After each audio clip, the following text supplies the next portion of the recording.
Shacarri's start is back. The reason why she struggled and only was 5th at Worlds last year is because her start has kind of been absent in 2025. The Shacarri that won Worlds in 2023 and got silver at the Olympics in 2024 is back, and it's why she's running so fast, and it's why I think she's going to be a factor here in this final.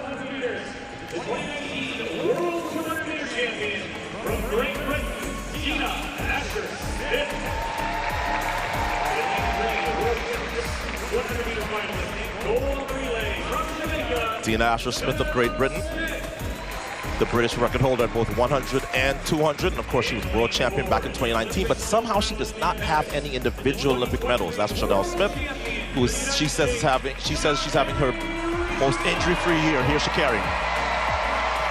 Seems to be a very composed Shacarri as well, who won this pre-classic 100 2 years ago. In fact, the last 3 winners, Shericka Jackson, Shacarri, Melissa, all in this final. That's right.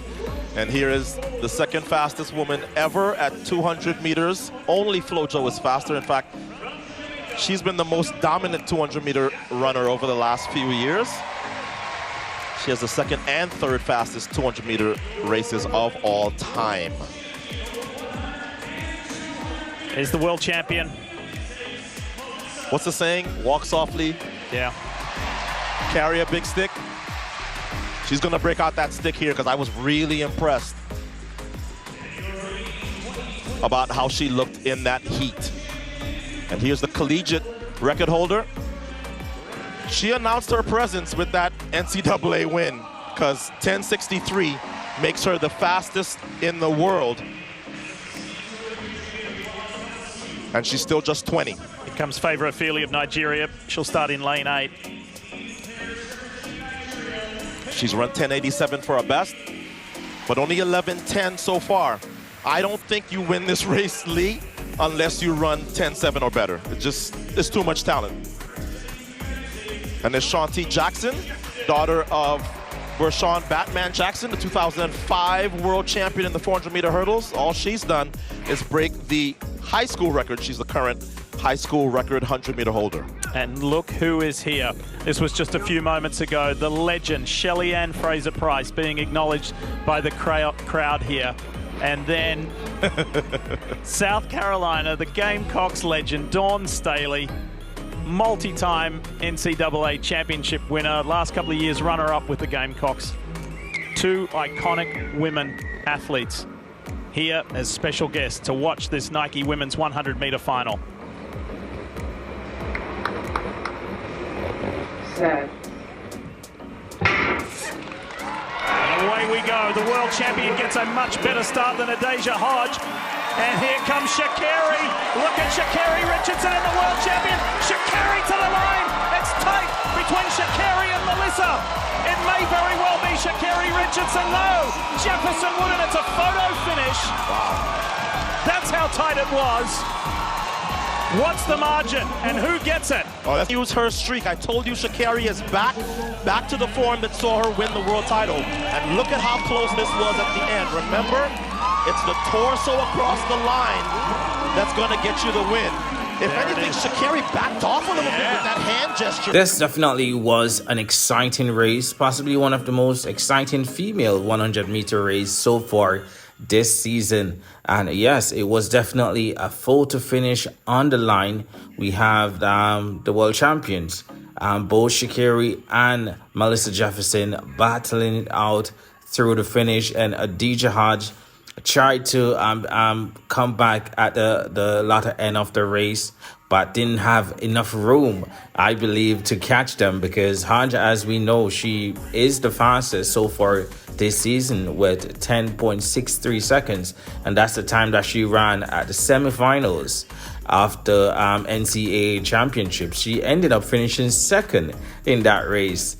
So unlucky for her after breaking that world record in the semi and not being able to replicate such a fast time or even getting close to that time in the final. But I'm happy for her that she's getting the recognition. She's in the big races and she's competing very well, finishing third among the big guns ahead of Tina Clayton and Sharika Jackson. Definitely says a lot in this one. But definitely kudos to the winner, Melissa Jefferson. She got it out of the line at 10.79 seconds. It was really close, but for some reason, it seems as if Shacarri would have backed off. If Shacarri had leaned into the line, I believe Shacarri would have got it because she was en route to win.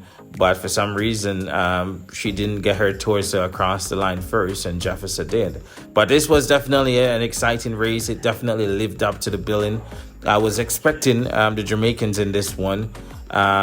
Smith, she, for one, I believe finishing fourth is really a good feat for her. She has been competing extremely well this season, and this season she basically ran a PB, 10.94 seconds this season. So she's having a blast. Definitely hope she could go faster, possibly reduce that to 10.8.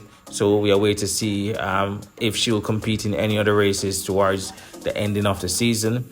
As for Tina Clayton and Sharika Jackson, it has been off for them for a while now, and yeah, hopefully they could bounce back and recover and try to get back faster. As for Shacarri Richardson, who finished second in this race, I'm happy to see her back in shape, back running fast again, because she didn't have the best of season in 2025, nor in 2024 either. 2024, I believe she was injured.